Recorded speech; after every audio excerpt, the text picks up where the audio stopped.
A strong army is a key guaranteeing factor for a country's sovereignty and its geopolitical position on the world map. The United States keeps this constantly in mind like no other, and this is exactly why they never spare funds for the military industry.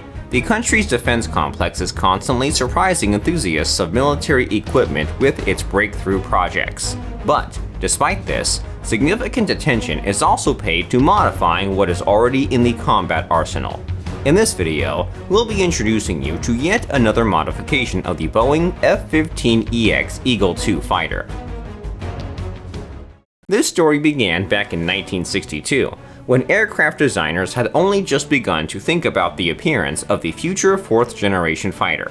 But it was not until 1969 that its development began as part of the Fighter Experimental FX Research Program. On July 27, 1972, a prototype for the new fighter took to the skies for the first time, and by 1974, the first serialized McDonnell Douglas F-15A Eagles appeared.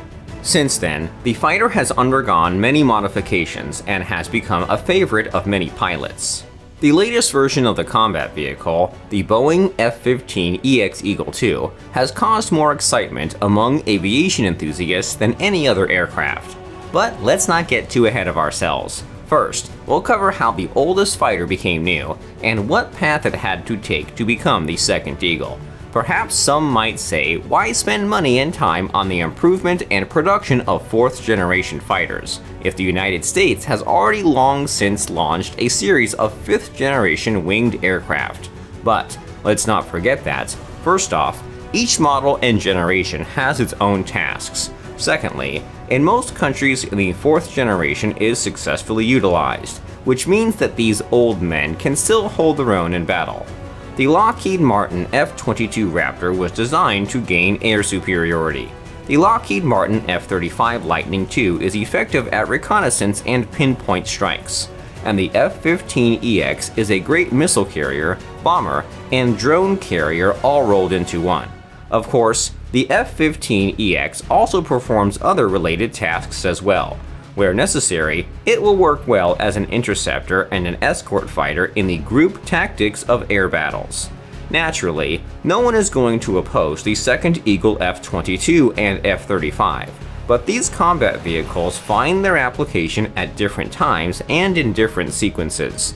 So, in the beginning, cruise missiles and Raptor destroy the most advanced air and missile defense systems, as well as even very powerful enemy radar stations. And along the way, these fighters conduct additional electronic reconnaissance.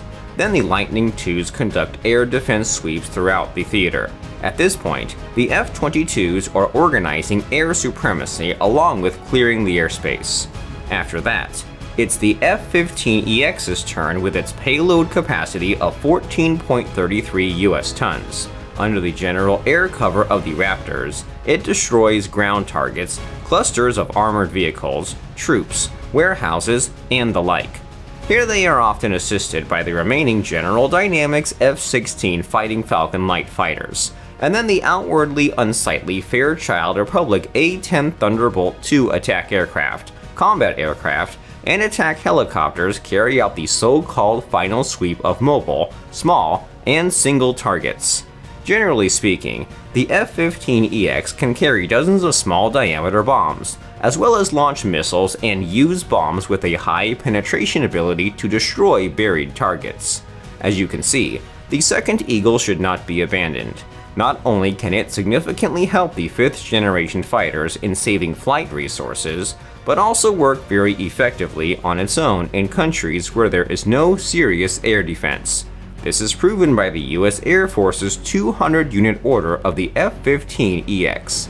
And now let's compare the combat qualities of this unkillable machine as it is modernized. During its development process, the F-15 itself was constantly cheaper due to frequent criticism about its high cost. Back in the 1970s, its cost was about $20 million, and this far exceeded the cost of fighters released earlier. Adjustments were made to the FX program, and as a result, a more maneuverable and light machine was put into service. Of course, with the release of large-scale production, the cost has decreased even more. Overall, the F-15 Eagle was originally designed as an air superiority fighter, and, of course, it was not intended to strike at ground targets. It proved itself quite well, and, perhaps for this reason, the US Air Force didn't want to spoil it, creating a fighter-bomber based on Orel. But even serious resistance failed to prevent the creation of a single-seat F-15F Strike Eagle. Later on, a specific modification was created for export to Greece, the F-15H Strike Eagle. Israel also became interested in buying this powerful machine. The F-15I Ra'am was created for them. Additionally, the F-15K Slam Eagle fighter was developed for the Korean Air Force. Saudi Arabia also ordered an export model of the F-15S Strike Eagle, and the Singapore Air Force got the F-15SG Strike Eagle, which was designated the F-15T. On July 8, 2010, the F-15SE Silent Eagle made its first flight. This two-seat all-weather fighter was designed for air superiority operations. Furthermore, this modification utilized various technologies to reduce radar visibility. Internal weapon bays and external hardpoints also appeared. Instead of conformal fuel tanks, a weapons bay was set up, and the two vertical tail fins were beveled 15 degrees. This made it possible to further reduce the radar cross-section. In February of 2021, the first two-seat F-15EX, created on the basis of the F-15QA Advanced Eagle by Boeing for Qatar, entered orbit. Not that long ago, this seemed like just a bold initiative by Boeing, but the first fighter was delivered to Eglin Air Force Base, Florida, from the company's plant in St. Louis on March 10th. The rest of the ordered vehicles will be delivered in 2023. Outwardly, of course, the new combat vehicle is very reminiscent of the old combat trainer F-15D, although it has a lighter camouflage. But the F-15EX combines the capabilities of an advanced fighter, which is able to carry a variety of air-to-air and air-to-surface missiles, and has the parameters of a very powerful tactical strike aircraft. The second Eagle is equipped with advanced avionics, the latest Eagle passive active warning and survivability system, a digital cockpit, and an ADCP-2, Advanced Display Core Processor, onboard computer developed by Honeywell. The fighter is also equipped with an improved fly-by-wire flight control system. What's more, the ADCP-2 is capable of processing information from various onboard systems of a combat vehicle in several streams and displaying the data on multifunctional displays. Additionally, the upgraded fighter is equipped with an AN APG-77 aircraft radar with an active phased antenna array. It should be clarified that this station was developed by Northrop Grumman for the 5th generation fighter F-22 Raptor and managed to prove itself well. Firstly, AN APG-77 can be used as a means of electronic intelligence. Secondly, as a complex for jamming the control systems of air-to-air and ground-to-air missiles. Thirdly, to detect land, air, and sea-based. The radar is also capable of operating in the low probability of intercept mode. But the developers did not stop there, and decided that the best needs all the best, so the F-15EX received an advanced next-generation Eagle Passive Active Warning and Survivability System, EPAWS, electronic warfare system from the BAE Systems Laboratory. With such a filling, the fighter becomes almost invisible. Special attention was given to the amount of combat equipment that the second Eagle could carry. These are 22 guided air-to-air missiles or hypersonic weapons weighing up to 7,000 pounds and up to 22 feet long on a central suspension. And if we're talking about air-to-surface weapons, then the fighter can take up to 28 small-diameter bombs. The total combat load is 28,660 pounds.